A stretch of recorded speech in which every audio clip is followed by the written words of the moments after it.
ڈر اور خوف کی وجہ سے رگوں میں خون کو سرد کرتی وحشت ناک اور خوفناک کہانی۔ لیکن کہانی میں آگے بڑھنے سے پہلے آپ تمام دوستوں سے التماس ہے کہ ہمارے چینل ذرا سیاحت کو سبسکرائب کر دیجئے اور 7 گھنٹے کے بٹن کو دبا دیجئے تاکہ ہماری آنے والی نیو کہانی کا نوٹیفیکیشن آپ کو مل سکے۔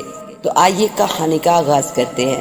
یہ عجیب، دلچسپ، ناقابل یقین واقعہ مجھے ایک ریٹائرڈ کرنل صاحب نے سنایا تھا۔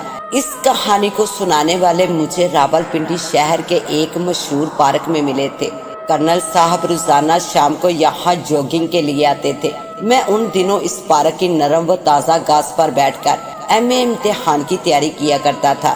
کرنل صاحب کیونکہ روزانہ شام کو وہاں آتے تھے اور اتفاق سے میں بھی وہاں ریگولر اپنی اسٹڈی کے لیے جاتا تھا، تو وہاں میری ان سے شناسائی اور الیک کافی حد تک بڑھ چکی تھی۔ وہ اکثر پورے پارک کا چکر لگا کر کچھ دیر میرے پاس آ کر بیٹھ جاتے تھے۔ انہیں علم تاریخ میں کافی عبور حاصل تھا۔ میں ان سے اسلامی ہسٹری کے بارے میں معلومات حاصل کیا کرتا تھا، کیونکہ میرا بچپن سے ہی سچی کہانیاں لکھنا پڑھنا شوق رہا ہے۔ ایک بار انہوں نے میری کتاب کے درمیان پڑی ہوئی آپ بیتیوں کا مجموعہ دیکھا تو انہوں نے مجھ سے کہا، بیٹا میں تمہیں ایک ایسا دلچسپ واقعہ جس کا میں خود شاہد ہوں وہ سناتا ہوں۔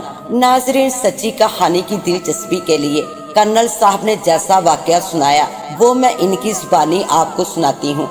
یہ ان دنوں کی بات ہے جب میرا خاندان تقسیم ہند سے پہلے دلی شہر کے ایک چھوٹے سے گاؤں جو دریائے جمنا کے کنارے واقع تھا، میں وہاں رہا کرتا تھا۔ ان دنوں اس علاقے میں دریائے جمنا سے آئی ہوئی ریت کافی بکھر گئی تھی۔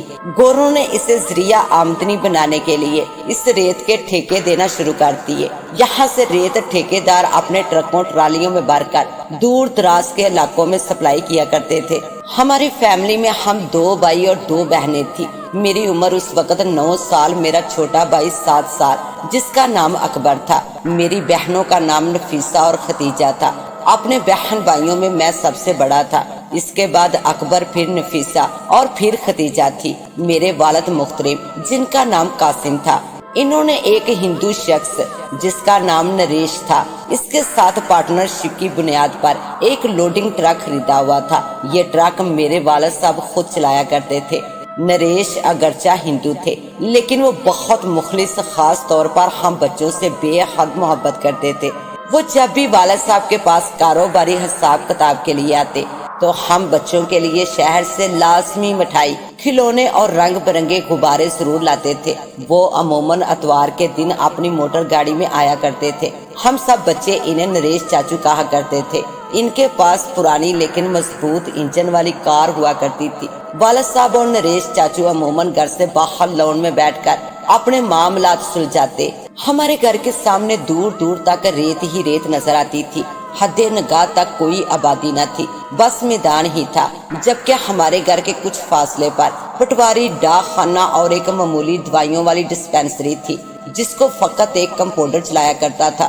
میں، میری 2 بہنیں اور اکبر نریش چاچو کے ارد گرد نت نئی شرارتیں کرتے ہوئے کھیلا کرتے تھے۔ کبھی کبھار وہ شرارتاً لپک کر ہم میں سے کسی بچے کو پکڑ لیتے اور مذاق میں کہتے، چلو پورا زور لگاؤ مجھ سے اپنے آپ کو چھڑانے میں۔ وہ بعض دفعہ 5 سے 10 پیسے کا سکہ اپنی انگلیوں کے پوروں کے درمیان پھنسا لیتے اور ہم سب بہن بھائیوں کو کہتے، جو اسے نکال لے گا اس سے یہ سکہ مل جائے گا۔ ہم لالچ میں آ کر زور لگاتے، کبھی کامیاب ہوتے اور کبھی ناکام ہوتے۔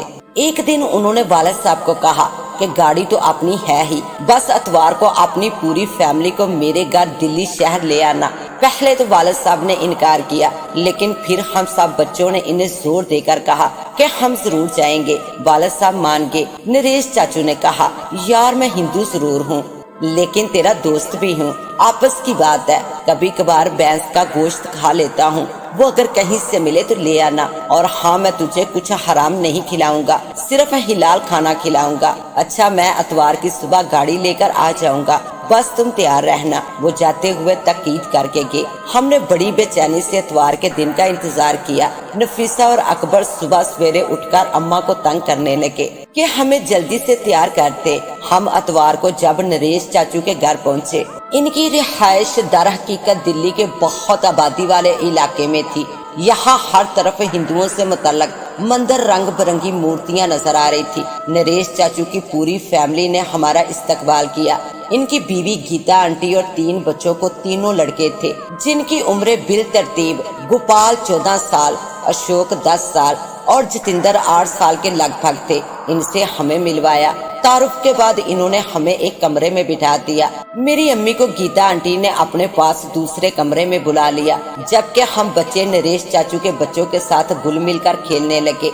इनका बड़ा बेटा, जिसका नाम गोपाल था, वो बहुत कम गो और आपस में घुलने मिलने वाला मालूम नहीं होता था। वो हमसे खामोशी अख्तियार किए हुए कुछ दूर ही रहा, जबकि अशोक हम सब बहन भाइयों के साथ मिलकर खेलने लगा। मैंने जितेंद्र से कहा, आओ तुम भी हमारे साथ मिलकर खेलो, बल्कि अब्बा ने भी मेरी तायीद करते हुए कहा कि बेटा, हम तो आप लोगों के लिए यहाँ आए हैं, अपने दोस्तों के साथ मिलकर खेलो। हम सब ने जितेंद्र की शख्सियत में ये बात खास तौर पर महसूस की। इसकी आंखों से झांकते हुए बड़े बड़े दीदे, बेढंगे बड़े बड़े कान, ये सब कुछ इसका बहुत खौफनाक जिस्मानी नक्शा पेश कर रहे थे। मैंने एक बार फिर इसे अपने पास बुलाकर कहा, आओ खेलते हैं। नहीं आबद भैया, मुझे खेल खेलने से सख्त नफरत है, लेकिन मुझे ड्राइंग बनाने का बहुत शौक है। क्या मैं आपको कोई तस्वीर बनाकर दिखाऊं? चाचू ने इसकी खुद ही तारीफ करते हुए कहा, ये इस उम्र में बहुत अच्छी ड्राइंग करता है। बेटा, जरा कासम अंकल को ड्राइंग बनाकर दिखाओ। वो अपनी जगह से उठा और छोटी बड़ी नई पुरानी रंग बिरंगी पेंसिलों का डब्बा उठाकर ले आया। देखते देखते बड़ा मुख्तसर वक्त में इसने एक तस्वीर बनाकर पहले मेरी बहन नफीसा को दिखाई। नफीसा ने घबराहट के आलम में हल्की सी चीख मारी। क्या हुआ बेटी? अब्बा ने पूछा। वो इसने बहुत भयानक शख्स की तस्वीर बनाई है, इसने डरते हुए कहा। मुझे दिखलाओ जरा। मैं और अकबर जब इसके करीब गए तो हम ये देखकर हैरान रह गए कि इसने बहुत सफाई और खूबसूरती से एक भयानक असेब की तस्वीर बनाई हुई थी, जिसकी खून आलूदा सुर्ख जुबान बाहर लटकी हुई और सर पर आग के शोले भड़क रहे थे। हमारे और इसके पूरे खानदान ने जब इसकी इस अजीब कावश को देखा तो हैरत से हैरान रह गए। हम में से किसी को यकीन नहीं आ रहा था कि इसने इतनी अच्छी भयानक तस्वीर बनाई है। बेटा, तुम्हारे हाथ में जादू है, तुम बहुत अच्छे मुसव्विर बन सकते हो, लेकिन तुम्हें भूत और सेबों की तस्वीरें नहीं बनानी चाहिए। अब्बा ने इसे नसीहत के अंदाज में कहा। इससे पहले कि वो कुछ बोलता, नरेश चाचू ने बात काटते हुए कहा, ये कहता है कि ये तस्वीरें मैं नहीं बनाता, ये तस्वीरें कोई मखलूक मेरा हाथ पकड़कर बनवाती है। अंकल, मुझे जिन्नों भूतों की शक्लें आम नजर आती हैं। आंटी गीता बोली, ये आम बच्चों से बहुत मुख्तलिफ है। ये ना तो इनकी तरह खेलता है, न पैसों की जिद करता है और ना ही इसे कुछ ज्यादा अच्छा पहनने का शौक है। वैसे ये तालीम में मेरे दोनों बच्चों से कदरे बेहतर है। इन्होंने मुस्कुराते हुए कहा। बस यूं समझ ले, ये हमारे घर का साइंस साधु है। चाचू ने इसके सर पर शफकत से हाथ फेरते हुए कहा। जब तक हम नरेश चाचू के घर रहे, वो लम्हा ब लम्हा अजीबो गरीब हरकत करता रहा। मसलन जब खाना लगाया गया तो इसने 2 बड़ी पुलाव की बड़ी प्लेटें तेजी में चट काट डाली और हर नवाले के साथ पानी के 2-3 घूंट पी जाता। कभी बेमकसद मुस्कुराता, फिर यकदम चुप साध लेता। इसने हमें कहा वो रोजाना आधा किलो शक्कर खाता है। अब्बा, अम्मा और हम सब बहन भाई इसकी अजीब हरकत का बगौर मुशाहिदा कर रहे थे, लेकिन बाहसियत मेहमान अखलाकन खामोश रहे। खाने के बाद जब स्वीट डिश लाई गई तो नरेश चाचू ने अकबर की तरफ देखते हुए कहा, बेटा लो, तुम्हारी चाची ने खास तौर पर इसको तुम्हारे लिए कीमती मेवा जात से बनाया हुआ है। ये मजेदार होने के साथ साथ हाजमा भी खूब करता है। जितेंद्र ने फौरी तौर पर नरेश चाचू का जूठ का बांडा फोड़ते हुए कहा, ये तो अम्मी ने थोड़ी, ये तो ताई जान ने बनाया है। वो बेचारे पूरी महफिल में शर्मिंदा होकर रह के। खाने के बाद नरेश चाचू हम सब घर वालों को दिल्ली शहर की मशहूर और तारीखी मकामात कुतुब मीनार, लाल किला, हुमायूं का मकबरा, जामे मस्जिद दिल्ली के अलावा मशहूर बगात की सैर करवाई। सबसे आखिर में आइसक्रीम भी खिलाई। बड़ा मजा आया। रात को फिर इन्होंने नित नए अक़साम के खानों से हमारी खिदमत की। घर लौटने से थोड़ी देर पहले गोपाल और अशोक तो नजर आए, लेकिन जितेंद्र नजर नहीं आया। अब्बा ने नरेश चाचू से पूछा कि जितेंद्र कहाँ है? वो कदरे मायूस होकर बोले, इसके सर में जरा दर्द है, वो ऊपर अपने ताया के कमरे में आराम कर रहा है। मैं जल्दी से भागता हुआ जब जितेंद्र के पास पहुंचा तो मैंने देखा वो बिस्तर पर लेटा छत की जानब गौर से देख रहा है और अपने हाथों को इस तरह हिला रहा है जैसे वो किसी शख्स से बातें कर रहा हो। इसने मुझे देखा तो एकदम तेजी से बिस्तर से उठकर कहने लगा, आप जा रहे हैं? नहीं नहीं, मैं आपको जाने नहीं दूंगा, लेकिन नीचे तो सब तैयार है। नीचे से वाकई चाचू नरेश, अकबर और बहनों की आवाजें आ रही थी। जल्दी करो घर जाने के लिए, चाचू की मोटर तैयार है। इसी दौरान जितेंद्र भी मेरे साथ नीचे आ गया। वो जितेंद्र भाई आके मेरी बहन ने खुशी के आलम में इसे देखते हुए कहा, अंकल आप एक दिन रुक जाइए प्लीज। मैं खतीजा, अकबर, नफीसा और आबद को अपनी मजीद तस्वीरें बनाकर दिखाना चाहता हूँ, लेकिन बेटा तुम तो बहुत खौफनाक तस्वीरें बनाते हो, अच्छी शक्लें बनाया करो। हाँ वादा बनाऊंगा। इसने पहली बार हमसे सही मूड में बात की। अशोक ने भी नफीसा की फ्राक पकड़कर जिद की, आप रुक जाइए। नहीं बेटा, सुबह सवेरे बच्चों ने स्कूल जाना है, फिर आएंगे। अम्मा ने इन्हें टालते हुए कहा, अच्छा अब आप आना। अब्बा ने इन्हें अपने घर आने की दावत दी। अंकल आप भी जितेंद्र, गोपाल और अशोक को लेकर हमारे घर जरूर आइएगा। मैंने और नफीसा ने यक जुबान होकर कहा। नरेश चाचू बोले, वक्त नहीं मिलता। अरे यार, किसी भी काम के लिए वक्त निकलता नहीं है, बल्कि निकालना पड़ता है। तुम ऐसा करो, अगले इतवार अपनी पूरी फैमिली के साथ हमारे घर आ जाओ। हमारे बच्चों ने शहर देखने का शौक पूरा कर लिया, तुम्हारे बच्चे इसी बहाने गांव देख लेंगे। अब्बा ने इन्हें दावत देते हुए कहा। चची ने कहा, चलो देखेंगे।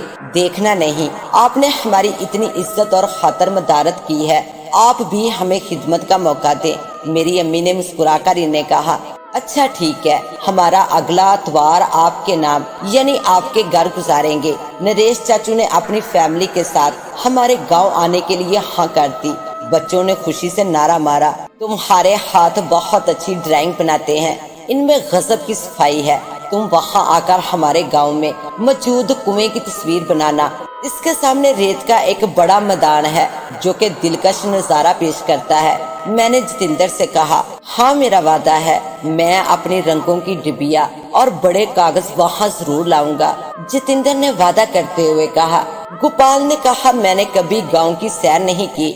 ठीक है, मैं इतवार को अपनी फैमिली को गांव ले आऊंगा। नरेश चाचू ने कहा। सारे दिन नरेश चाचू के यहाँ रहने, सैर सपाटे करके हम सब थकावट से टूट चुके थे। हम सारे दिन की तंग गाड़ी में बुरी तरह फंसे हुए थे। नफीसा अम्मी की गोद में बैठी सारे दिन की कहानी पर तबसरा करने लगी। बड़ा मजा आया। गीता आंटी ने हलवा बहुत अच्छा बनाया था। अम्मी नरेश चाचू ने जब अपनी मुट्ठी में 5 पैसे का सिक्का पकड़ा तो जितेंद्र ने बड़े आराम से मुट्ठी को खोल लिया। लगता है कि इसके हाथों में कोई जनाती ताकत है। अम्मी ने कोहनी मारकर इसे चुप करवाया कि कहीं नरेश चाचू ना सुन ले। चलो सो जाओ, अम्मी ने बेजारी के आलम में जमाई लेते हुए इसे कहा। क्योंकि अतवार के दिन नरेश चाचू ने आना था, इसलिए अब्बा ने हफ्ते के दिन ही अम्मी को गोश्त का आला टुकड़ा, कीमा, ढेर सारा फल और दीगर तवाज़ा के लिए सामान लाकर दे दिया। नरेश चाचू के बच्चे पहली दफा हमारे घर आ रहे हैं, इनके साथ खूब खेलना, इज्जत करना और बड़ों का कहना मानना। सबसे बढ़कर अब्बा ने जो हम बच्चों को खुसूसी तौर पर बात समझाई कि जितेंद्र जो भी जैसी भी हरकतें करे, इस पर हंसना और इसे टोकना नहीं। अतवार की सुबह नरेश चाचू की पूरी फैमिली हमारे घर पहुंच गई। गोपाल न जाने क्यों नहीं आया, इसके सिवा सब आए थे। मेहमानों के सबसे पहले सेवा हलवा पूड़ी रंग बिरंगी मिठाइयों से की गई। नाश्ते के थोड़ी देर बाद अब्बा ने सबको मतवज्जा करते हुए कहा, मैं और नरेश जरा किसी जरूरी काम से पटवार खाना जा रहे हैं, 1 घंटे में आ जाएंगे। तुम औरतें बातें करो और बच्चों तुम आपस में घुल मिलकर खेलो, नहीं मैं गांव के कुएं की तस्वीर बनाऊंगा। जितेंद्र ने अपनी रंगीन पेंसिलों का डब्बा और बड़े बड़े सफेद कागज दिखलाते हुए कहा, अकबर इसे सामने कुएं के पास ले जाकर इस खूबसूरत मंजर की तस्वीर बनवाओ और इस बात का ख्याल रहे कि रेत से अपने कपड़े खराब न करना। आबिद, नफीसा, खतीजा तुम अशोक के साथ खेलो, किसी चीज की जरूरत हो तो बता दो, वापसी पर मैं लेता आऊंगा। अब्बा ने अम्मा को कहा, सब कुछ घर में मौजूद है, बस आप खाने के वक्त से पहले आ जाना। नरेश चाचू और अब्बा जाने लगे तो इसी दौरान जितेंद्र ने बड़ी अछूती मुज़ैखा खेज हरकत की। वो ये कि इसने जोर से इस तरह सांस ली जैसे कुछ सूंघ रहा हो। वो फौरी तौर पर घर के मेन दरवाजे की जानिब भागा। इसे क्या हुआ? अम्मी और अकबर ने हैरान होकर पूछा। क्या हुआ है बेटा? गीता आंटी ने इससे पूछा। जितेंद्र ने मेरी अम्मी से पूछा, आंटी आप शादी में नहीं जाएंगी? इन्होंने हैरानगी के आलम में कहा, बेटा कौन सी और किसकी शादी? जी वो देखिए, शादी की देगें पक रही हैं और कन्नाते तनी हुई हैं। सामने बेटा दूर दूर तक रेत का वसी मैदान है और आज वैसे भी इतवार है। यहाँ तो परिंदे भी लगता है अपने घोंसलों में मौजूद अपनी फैमिली के साथ छुट्टी के मजे उड़ा रहे हैं। बेटा जिद और मकसरापन ना कर, ये लोग क्या सोचेंगे? नरेश ने इसे प्यार से समझाते हुए कहा। मैं झूठ नहीं बोल रहा, वो सामने देखो लात दाद लोग अपने सरों पर लाल पगड़ियां पहने, सफेद कपड़े पहने देगों के गिर्द जमा हैं। बहुत से लोगों ने अपने हाथों में फूल भी पकड़े हुए हैं। नफीसा और मैंने जब दरवाजे की चौखट पर पहुंचकर बाहर की जानब देखा तो वहाँ हदनगार रेत का मैदान था। वहाँ तो कोई नहीं था, वहाँ तो हू का आलम था। जाओ बेटा अकबर खतीजा के साथ बाहर का खूबसूरत मंजर बनाओ। जितेंद्र ने अपनी पेंसिलों का डब्बा और कागजों को उठाकर अकबर और खतीजा के हमरा बाहर चला गया, जबकि मैं नफीसा और अशोक घर के अंदर ही खेलने लगे। हम छुपन छुपाई खेलने लगे थे। अम्मा बावर्ची खाने के अंदर खड़ी दोपहर के लिए खाना तैयार कर रही थी, जबकि चाची किचन के साथ बाहर की जानब कुर्सी पर बैठकर अम्मी को कहने लगी कि मुझे प्याज लहसुन वगैरह दे दो। नहीं नहीं मैं कर लूंगी, बस आप बातें करें। अब दोनों काम हो रहे थे, यानी बातें भी और किचन में खाने की तैयारी भी। मुझे अच्छी तरह याद है चाचू नरेश और अब्बा थोड़ी देर बाद ही वापस लौट आए। अम्मा ने बावर्ची खाने से अब्बा को तकीद करते हुए कहा, अरे इन्हें अपने खानदान का एल्बम तो दिखलाओ। अब्बा ने मुझसे कहा, जाओ बेटा आबिद जरा ऊपर स्टोर से एल्बम तो लेकर आओ। मैंने अब्बा के हुक्म की तकमील करते हुए फौरन एल्बम लाकर दे दिया। गीता आंटी नरेश चाचू ने सफा ब सफा उल्टकर इसे देखना शुरू कर दिया। एक जगह आकर नरेश चाचू ने जोरदार कहका मारा, अरे क्या हुआ यार? भाभी तो हूर लग रही है और तू बिल्कुल लंगूर लग रहा है। इन्होंने पुरतकल्लफ अंदाज में चुटकी मारते हुए कहा, तू कौन सा राज कपूर की तरह सुर्ख सफेद है? अपनी बैंसे की मंद काली खाल देख और भाभी की रंगत देख। दोनों पार्टियों की जानब से मजाहिया अंदाज में गुफ्तगू नोक चोक शुरू हो गई। ये दोनों बहुत पुरतकल्लफ बचपन के दोस्त हैं। इन्हें देखकर ऐसा लगता है जैसे इनके अंदर से बचपना गया नहीं है। अम्मी ने बावर्ची खाने के अंदर से कहा, मैं नफीसा और अशोक हल्का बनाए बड़ों के दरमियान होने वाली दिलचस्प तफरी अंदाज की नोक जोक को दिलचस्पी से सुन रहे थे कि अचानक अकबर रोता हुआ घर आया। इसने ये मनहूस खबर सुनाई, जितेंद्र किसी अजनबी आदमी के साथ चला गया है और खतीजा बेहोश हो गई है। इससे गांव के मुखिया जी डिस्पेंसरी ले गए हैं। आंटी रोने लगी। अम्मा बावर्ची खाने से सहन में आ गई। नरेश चाचू ने अब्बा की जानब बामुश्किल अपने असाब पर काबू पाते हुए कहा, ये क्या माजरा है, क्या किया जाए? अब्बा ने इन्हें तसल्ली देते हुए कहा, धीरज रखो, अल्लाह खैर करेगा। सबसे पहले हमें कुएं की जानब जाकर देखना चाहिए। आओ दोनों साथ चलें। मुझे पता होता कि हमारे साथ ये बुरा होगा तो मैं ना आती। आंटी अपने आंसुओं को दुपट्टे से पूछते हुए कहा, वो मुझे पहले ही शक था कि तुम्हारा बेटा जितेंद्र कोई मफूकल फितरत खसूसियत का हामिल है। अम्मी और गीता आंटी के दरमियान बहस पैदा हो गई। अकबर, मैं, नफीसा, अशोक चाचू और अब्बा के पीछे पीछे जब कुएं के पास पहुँचे तो वहाँ जितेंद्र के पाँव के निशान तो जरूर थे, मगर वो वहाँ ना था। ये क्या? मैंने जब जितेंद्र की बनाई हुई तस्वीर उठाई तो इसमें रंगों और लकीरों में बिल्कुल हम आहंगी ना थी। ताहम एक चीज तो वासिया और बहुत खूबसूरत ड्राइंग की शक्ल में इसने जो बनाई थी वो ये थी कि इस तस्वीर में वही जिन लाल जुबान निकाले खड़ा था जैसा कि इसने हमें अपने घर में बनाकर दिखाई थी, यानी गंजापुर असरार जिन, जिसके सर के ऊपर आग के शोले वासिया नजर आ रहे थे। चलो जरा डिस्पेंसरी चलते हैं। अब्बा ने कहा, यार तुझे डिस्पेंसरी की पड़ी है, मुझे मेरा बेटा चाहिए। अच्छा चलते हैं। अब्बा ने अपने अल्फाज गुस्से के आलम में छुपाते हुए कहा। जब हम डिस्पेंसरी पहुंचे तो वहाँ गांव के काफी लोग जमा हो गए थे। खतीजा बेहोश एक फटे पर पड़ी हुई थी। बूढ़ा डिस्पेंसर इसके चेहरे पर पानी के छींटे मार रहा था।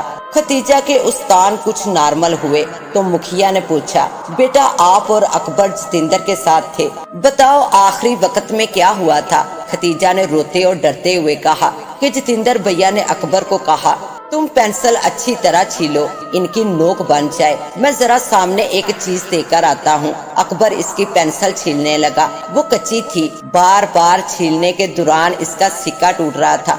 वो इसमें मसरूफ हो गया, जबकि मैं जतिंदर के पीछे चली गई। वहाँ मैंने क्या देखा कि जतिंदर अपनी आंखें एक लम्हे के लिए बंद की और मुझे कहा कि तू भी अपनी आंखें बंद कर। मैंने कहा नहीं, मैं अपनी आंखें बंद नहीं करूंगी।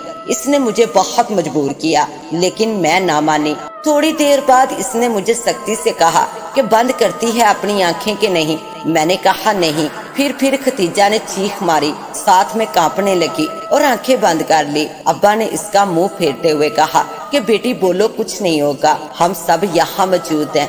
देखो आबिद, नफीसा, नरेश चाचू सब यहाँ मौजूद हैं। बहरहाल इसने अपनी आंखें खोली। इसने कहना शुरू किया कि थोड़ी देर बाद एक हेवला नमूदार हुआ जिसका रंग सफेद था, सर पर लाल पगड़ी और इसने सफेद रंग के कपड़े पहने हुए थे। इसने जतिंदर से कहा कि चल बारात आ गई है, खाना खुलने वाला है। मैंने चीखते हुए इस आदमी को कहा कि नहीं नहीं, ये हमारे मेहमान हैं, अम्मी ने इनके लिए खाना पकाया हुआ है। जतिंदर ने मुझसे कहा कि तू जा, मैं आता हूँ। मैंने इसका दामन मजबूती से पकड़ लिया, लेकिन वो लाल पगड़ी वाले शख्स ने फौरन अपनी शक्ल बहुत खौफनाक बना ली, वैसी ही जैसी तस्वीर में थी। गंजा जिन और इसके सर पर आग का गोला जल रहा था। मैं इसकी भयानक शक्ल की ताब ना ला सकी और बेहोश हो गई। इसके बाद क्या हुआ मुझे नहीं पता। ना जाने किसने इस वाक़े की इतला करीबी थाने में करा दी। एक मोटा काले रंग का लंबा चौड़ा थानेदार, जिसके माथे पर तिलक का निशान था, वो अपने 2 सिपाहियों के साथ डिस्पेंसरी आ गया। हाँ भाई, किधर है मेहमान बच्चा?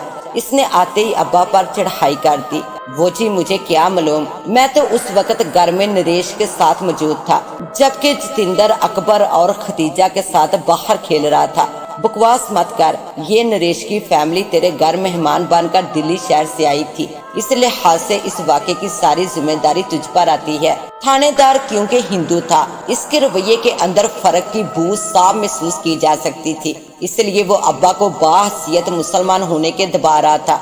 अच्छा, अब तक की क्या पेशे रफत है? तुम लोगों ने बच्चे को तलाश करने में क्या कुछ किया है? इसने मुखिया की जानिब मुतवज्जा होकर कहा। जी वो मेरे अलावा गांव के काफी लोगों ने इसे तलाश किया है, लेकिन इसका पता नहीं चल रहा सरकार। इस छोकरी को साथ लेकर चलो उस जगह जहाँ से जतिंदर बकौल इसके वो लाल पगड़ी पहने हुए शख्स के साथ गया है। वैसे मुझे यकीन नहीं आता, बड़ी अनहोनी बात है, थानेदार ने बड़बड़ाते हुए कहा। अब हम उस जगह खड़े थे जहाँ से जतिंदर गायब हुआ था। थानेदार ने उस जगह का बगौर जायजा लेना शुरू किया। इसने एक छड़ी अपने करीब खड़े बच्चे से मंगवाई। थानेदार ने इंच बा इंच इस रेतली जमीन को देखना शुरू कर दिया। थोड़ी देर बाद वो जरा आगे बढ़ा और यकदम रुकने के बाद चिल्लाते हुए बोला, मुझे जतिंदर के पाँव के निशान ना तो यहाँ तक मिल गए हैं, लेकिन आगे कुछ पता नहीं चल रहा। दिलचस्प बात यह है कि आगे रेत साफ है, वहाँ किसी जानवर या इंसान के कदमों के निशान मौजूद नहीं है। थोड़े फासले पर एक बच्चा चिल्लाया। इसने वहीं से चिल्लाते हुए कहा कि अंकल इधर आइए, ये देखिए कितना बड़ा इंसानी पैर है। सब दौड़कर बच्चे के पास पहुँचे तो वहाँ वाकई एक इंसानी पैर मौजूद था, जो आम इंसानों के पैरों की निस्बत से 2 गुना होगा। ऐ भगवान, थानेदार ने अपनी हैरत के जज्बात को अपने मुंह से निकालते हुए कहा, यार इस गांव में कोई खुरा तलाश करने वाला है क्या? हाँ जी, अज्जू पहलवान उर्फ अज्जू खोजी है। थोड़ी देर बाद अज्जू खोजी आया। इसने बड़े मुश्ताक अंदाज और अपने तजर्बे की बुनियाद पर रेत पर छड़ी रखकर कभी आगे कभी पीछे चलकर अपना काम शुरू कर दिया। इर्द गिर्द खड़े हुए देहाती और मौजूद हम सब पहलवान खोजी की उल्टी सीधी अंदाज में हरकतें देखने लगे। खोजी ने इन बड़े इंसानी पुर असरार कदमों पर रुककर थानेदार को अपनी उंगलियों की मदद से इशारतन बुलाया। थानेदार के पीछे इश्तियाक के आलम में मजीद लोग भी चलने लगे तो खोजी ने आवाज देते हुए कहा, सिर्फ थानेदार साहब आइए। थानेदार इसके पास गया तो इसने आस्तगी से इस तरह कान में कहा कि जैसे कोई और ना सुन ले, वो जी ये कदम इंसानी नहीं है, ऊपरी नस्ल के हैं। क्या मतलब? थानेदार ने चिल्लाते हुए कहा। ओए तेरा दिमाग तो नहीं चल गया है? वो बेचारा जो बात दूसरों से छुपाना चाहता था, इसका बांडा थानेदार ने फोड़ दिया। وہ جی بات کھل ہی گئی ہے تو میں سب کو بتائے دیتا ہوں۔ میرے تجربے کے مطابق بچے کو کوئی اوپری مخلوق اٹھا کر لے گئی ہے۔ میں کوئی ماہر جنات تھوڑی ہوں جو کہ مزید کچھ اس کیس کے متعلق بتا سکوں۔ تو آرام سے میری بات سن۔ دیکھ، یہ معصوم بچے کی گمشدگی کا معاملہ ہے۔ معاملہ بھی بڑا انوکھا اور عجیب ہے، لہٰذا اس سے پہلے کہ اس بری خبر کی ہوا پھیلے، جلد سے جلد بچے کو تلاش کرنے کے لیے میرے ذہن میں ایک ترکیب آئی ہے۔ وہ کیا ہے؟ بوڑھے مکھیا نے پوچھا۔ میں پورے یقین سے تو نہیں کہہ سکتا کہ اس چھوکرے کو جن اٹھا کر لے گیا ہے، یہ بظاہر اغوا کا کیس بھی نہیں لگتا۔ بہرحال جو کچھ بھی ہے، یہ بات آگے نکلی تو تیرے گاؤں کی کیا، میری یعنی پولیس محکمے کی بڑی تھو تھو ہوگی۔ لہٰذا میری تجویز یہ ہے، گاؤں کے عقل مند بچوں اور نوجوانوں کو ٹولیوں کی شکل دے کر کم سے کم اس گاؤں کے 5 میل تلک اس کی تلاش کے لیے بھیجو، اور ہاں، ارد گرد کے گھروں کی چھتوں پر بھی اسے تلاش کرو۔ ندی نالوں کھائیوں میں جاؤ۔ وہاں کھڑے ایک مزدور نے تجویز پیش کی کہ ریت کو بھی خرید کر دیکھا جائے کہ وہاں نہ دب گیا ہو۔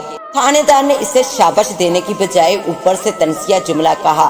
واقعی اس شخص کی بات میں وزن ہے، بعض دفعہ پاگل بھی اچھا مشورہ دے دیتے ہیں۔ مزدور بیچارہ شرمندہ ہو کر خاموشی سے ایک طرف کھڑا ہو گیا۔ اس کام میں دیر نہیں کرنی چاہیے، جلدی کرو۔ تھانے دار نے گاؤں کے لوگوں کو کہا، تماشا نہ دیکھو، فٹافٹ کر کے چائے بنوا کر لاؤ اور یہاں 2 چارپائیاں لا کر رکھ دو۔ نریش چاچو اور ابا کو اس نے کہا، پریشان نہ ہو، میرے پاس آ کر بیٹھو، بھگوان بھلا کرے گا۔ مجھے اس گاؤں کے نوجوان بڑے چست اور ہوشیار لگتے ہیں، کچھ بھلائی کر کے آئیں گے۔ پھر اس نے ابا کی جانب متوجہ ہو کر کہا، اوے، اگر چھوڑا نہ ملا تو سارا مدعا تیرے گلے پڑا ہوگا۔ میں نے پہلے بھی کہا تھا کہ جو بھی ہے بچے کی حفاظت تیرے ذمہ تھی۔ ویسے یہ لال پگڑی والے پر اسرار شخص کی بات مجھے میرے دماغ میں پھانسی کی مند چبھ رہی ہے۔ اتنے میں انٹی گیتا اور امی بھی وہاں روتی ہوئی آ گئی۔ ملا میرا جتندر، گیتا انٹی نے چلاتے ہوئے کہا۔ تھانے دار نے چائے کی چسکی لی اور عورتوں کی جانب دیکھتے ہوئے بولا، اوے چپ کرو، بند کرو یہ رولا، ڈھونڈ رہے ہیں تیرے سائیں بچے کو۔ جی وہ سائیں نہیں ہے، نریش چاچو نے کہا۔ ابے سائیں نہیں ہے تو اور کیا ہے؟ اس نے ہم سب کو انہونی مصیبت میں ڈال دیا ہے۔ تھوڑی دیر بعد ریت پر دوڑتے نوجوان چیختے چلاتے ہوئے دور سے آتے نظر آئے۔ ان میں سے ایک کے ہاتھوں میں جتندر بے ہوش پڑا تھا، اس کے ہاتھ بے سود جسم کی مند لٹکے ہوئے تھے۔ اس منظر کو دیکھتے ہی سب اس طرح کھڑے ہوئے جیسے ان کے جسموں میں کرنٹ دوڑ گیا ہو۔ نریش چاچو، ابا، گیتا انٹی، امی، تھانے دار اور تمام گاؤں والے ان نوجوانوں کی ٹولی کی طرف دوڑے۔ اس ٹولی کی قیادت ایک مضبوط کسرتی جسم والا نوجوان کر رہا تھا۔ اس نے ہانپتے ہوئے نیم بے ہوش جتندر کو ایک چارپائی پر لٹایا۔ شکر خدا کا، امی نے فوراً کہا۔ گیتا انٹی نے خوشی کے عالم میں رام تیری جے ہو کہ نعرے مارنا شروع کیے اور ساتھ ہی خوشی کے آنسو ان کی پلکوں سے پھسل کر گالوں پر لڑکھنے لگے۔ تھانے دار نے چیختے ہوئے کہا، دیکھو، بچے کے منہ پر پانی کا چھینٹا مارنے سے پہلے میری ایک بات غور سے سنو۔ جب یہ ہوش میں آئے تو پہلے اس سے آرام سے پوچھا جائے کہ وہ کہاں گیا تھا، اور دوسرے اس کے ارد گرد سے فالتو تمام لوگ ہٹ جائیں۔ اس کے نزدیک صرف اس کے اپنے آشنا لوگ رہیں۔ لازماً یہ گھبرایا ہوا ہوگا، بلکہ میں بھی اپنی شکل وقتی طور پر یہاں سے گم کرتا ہوں۔ سر، میری نظر میں ایک ترکیب ہے، وہ یہ کہ اسے قاسم کے گھر لے جا کر وہاں اس سے پوچھا جائے۔ وہی مزدور دوبارہ بولا۔ تھانے دار نے تنسیہ کہا، ہاں شاباش، تو نے بہت اچھی بات کہی ہے، اسے فوری طور پر قاسم کے گھر لے جاؤ۔ جتندر نیم گنودگی کے عالم میں اپنی آنکھوں کو کھولنے کی کوشش کر رہا تھا، لیکن اس کے اندر کی ندیدہ گہرے خمار کی طاقت اپنے اندر کھینچ رہی تھی۔ نریش چاچو نے اس کے چہرے پر پانی کا چھینٹا مارا تو اس نے ایک شدید ارتاش کے بعد اپنی آنکھیں کھول دی۔ اس نے پریشان کن نگاہوں سے سب کی جانب دیکھا۔ بیٹا، کہاں گئے تھے آپ؟ ہم سب آپ کا کھانے پر انتظار کرتے رہے، اتنی دیر کہاں رہے؟ گیتا انٹی نے اپنی کیفیت کو چھپاتے ہوئے اور مسکراتے ہوئے اس سے پوچھا۔ امی، میں سامنے برات کا کھانا کھانے گیا تھا۔ کون سی برات بیٹا؟ امی اور نریش چاچو نے یک زبان ہو کر حیرت سے پوچھا۔ وہ جو آپ کے سامنے ذرا دور جو لال پگڑیوں والوں کی شادی ہو رہی تھی۔ ان میں سے ایک آدمی مجھے کھانا کھلانے کے لیے لے گیا تھا، कहाँ ले गया था? नरेश चाचू ने पूछा। अब्बू वो मुझे सामने शादी में ले गया था, वहाँ इसने मुझे बहुत मजे मजे के खाने, गोश्त वाली बिरयानी और बादामों वाला जर्दा खिलाया। मेरी अम्मी ने कहा नहीं तुम झूठ बोलते हो। नहीं आंटी मैं सच कह रहा हूँ, इन्होंने मुझे बिरयानी और जर्दा खिलाया था। मैंने दूल्हा भी देखा था, इसकी मुसलमानों जैसी लंबी दाढ़ी भी थी। इन्होंने अपने सरों पर लाल पगड़ियां पहन रखी थी। आपको यकीन नहीं आता? मेरा मुंह सूंघकर देख लें। नरेश चाचू, गीता आंटी, अब्बा ने बारी बारी इसका मुंह सूंघा तो वाकई इसके मुंह से ताज़ा पके जर्दे की वाजिया खुशबू आ रही थी। सब हैरान रह के मैंने भी इसके मुंह को सूंघा। वाकई वो अपनी ताई दावों में खड़ा था। इसके होंठ और हाथों में चिकनाहट भी साफ नजर आ रही थी। जितेंद्र ने सबको अजीब मुश्किल में डाल दिया था। थोड़ी देर बाद गांव के लोगों के हमरा थानेदार और इसके साथ आए हुए दोनों पुलिस वालों ने सबके साथ मिलकर मुबारकबाद देना शुरू कर दी। हमारे घर आए इस हजूम के दरमियान से किसी ने मिठाई की आवाज लगा दी। फिर क्या था, हर तरफ मिठाई मिठाई की आवाजें गूंजने लगी। अच्छा मंगवाता हूँ जलेबियाँ। इनके चेहरे पर बहुत देर बाद खुशी की लहर दौड़ी थी। वो अब मुतमिन थे। शुक्र है कि जितेंद्र मिल गया। तू क्यों मंगवाएगा? मैं मंगवाता हूँ, नरेश चाचू ने कहा। नहीं यार, मैं शर्मिंदा हूँ कि मेरी वजह से तेरा बच्चा गुम हुआ और ये दिल खराश वाकया पेश आया। थानेदार बोला, चलो दोनों अपने गिले शिकवे दूर करो और तमाम गांव में मिठाई बंटवाओ, क्योंकि सबने तुम्हारी परेशानी को अपनी परेशानी समझा। हाँ, अब्बा ने अकबर और मुझे रुपए दिए और गांव से जरा दूर एक मिठाई की दुकान से जलेबियों की टोकरी लाने को कहा। अम्मी और गीता आंटी दोनों गले लाकर रोने लगी। माफ करना बहन, कोई बात नहीं। थानेदार ने कहा कि भाई मैं तो चलता हूँ, मेरा काम तो पूरा हुआ। लगता है ये जनाती बच्चा है। थानेदार ने अपनी उंगलियों से इशारा करते हुए कहा। अब्बा ने इसे अपने सर से उतारने की खातिर चंद रुपए इसके हाथों में थमाए। जो दोपहर का खाना मेहमानों के लिए बनवाया था वो रात के सबने खूब सैर होकर खाया, आपस के गिले शिकवे दूर किए। खाने से फारग होने के बाद हम सब बच्चे सहमे हुए एक तरफ जितेंद्र के करीब चारपाई पर बैठ के वो लेटा हुआ उल्टी सीधी अपने साथ बीती हुई कहानी सुना रहा था। नरेश चाचू, गीता आंटी और अशोक जितेंद्र जब हमारे घर की चौखट छोड़ने लगे तो अब्बा ने गीता आंटी को कहा, बच्चे का किसी अच्छे जिन उतारने वाले आलिम से इलाज करवाना। वो सब वापिस चले गए। इनके जाने के बाद मजाल है कि नमाज़े फजर तक हमारी फैमिली के किसी मेंबर को एक लम्हा के लिए नींद आई हो। हम सारी रात जितेंद्र के गुम होने के भयानक लम्हात को लम्हा ब लम्हा याद करते रहे। खतीजा और नफीसा डर के मारे अम्मा से लिपटी रही। ये भयानक कहानी यही खत्म नहीं हो जाती। इसके चंद दिल खराश पहलू और बाकी हैं। बकौल कर्नल साहब के इस वाक़े को गुजरे अभी बा मुश्किल एक हफ्ता ही गुजरा होगा कि एक रात के तीसरे पहर यानी आले सुबह से कुछ देर पहले गांव में शदीद शोर सुनाई दिया। हम सब हड़बड़ा कर उठे। क्या हुआ है? ये कैसा शोर है? हम सब बहन भाई अम्मा और अब्बा शोर की जानब भागे। वहाँ क्या देखा कि नरेश चाचू और इनके साथ आए हुए चंद पंडितों को गांव के लोगों ने घेरे हुआ है। सामने रेत पर किसी तेज आले से कटा हुआ काला बकरा खून में तड़प रहा है। अब्बा ने नरेश चाचू की जानब देखा तो बोले, ये क्या माजरा है? ये कटा हुआ काला बकरा और तू इस वक्त मुझे बगैर बतलाए, और ये तेरे साथ पंडित हजरात, ये क्या माजरा है? मुझे बता, मुझे कुछ समझ नहीं आ रहा। वो जी मैं बतलाता हूँ।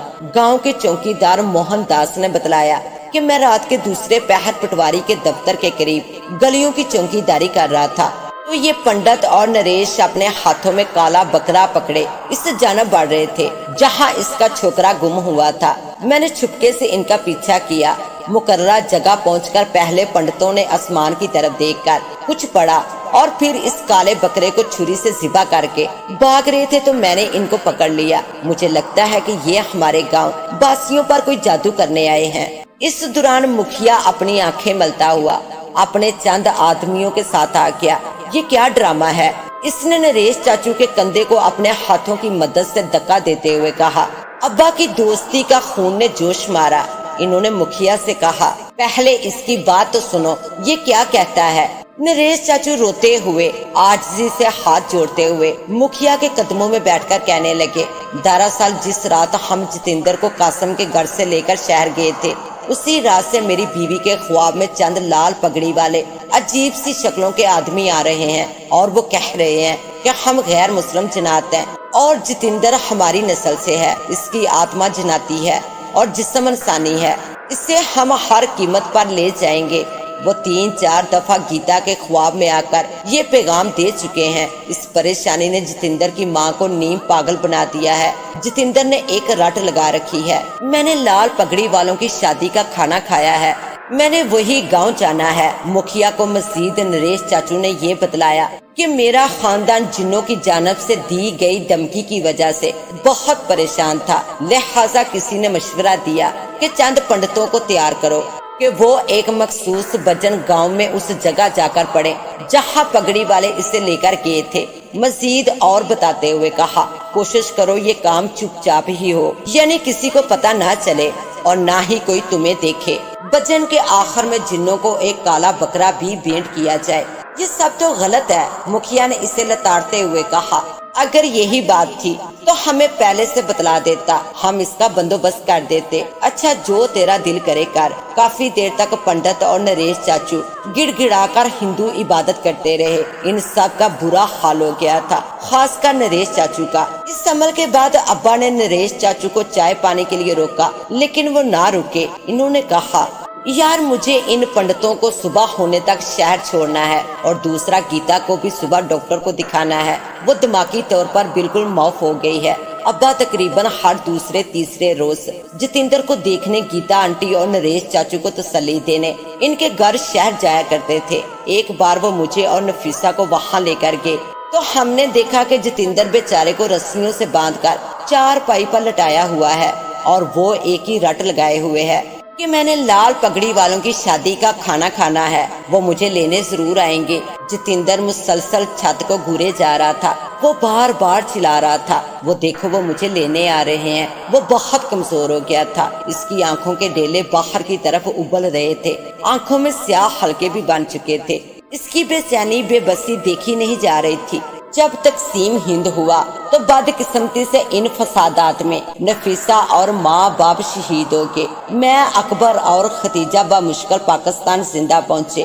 ہم دونوں بھائیوں نے یہاں آ کر خوب محنت مزدوری کر کے پیٹ پالنے کے ساتھ ساتھ خود بھی پڑھے اور ختیجہ کو بھی پڑھایا۔ محنت رنگ لائی، ختیجہ ماشاءاللہ بڑی ہو کر ڈاکٹر بنی، میں نے آرمی جوائن کی، ترقی کرتا ہوا کرنل ریٹائرڈ ہوا، جبکہ اکبر کا عین جوانی میں ایکسیڈنٹ ہوا اور وہ فوت ہو گیا۔ میرا بہت دل کیا کہ میں دلی جا کر انکل نریش کی فیملی سے ملوں کہ بعد میں ان کے اور جتیندر کے ساتھ کیا بیتی۔ آیا کہ جن اسے لے کر گئے کہ نہیں، لیکن آرمی میں ہونے کی وجہ سے مجھے انڈیا جانے کا ویزا نہ مل سکا۔ لیکن میں آج بھی انکل نریش اور ان کی فیملی کے لیے بہت دعا کرتا ہوں۔ اس کے ساتھ ہی اب مجھے دیں اجازت، ملتے ہیں انشاءاللہ ایک نیو کہانی کے ساتھ، تب تک کے لیے اللہ نگہبان۔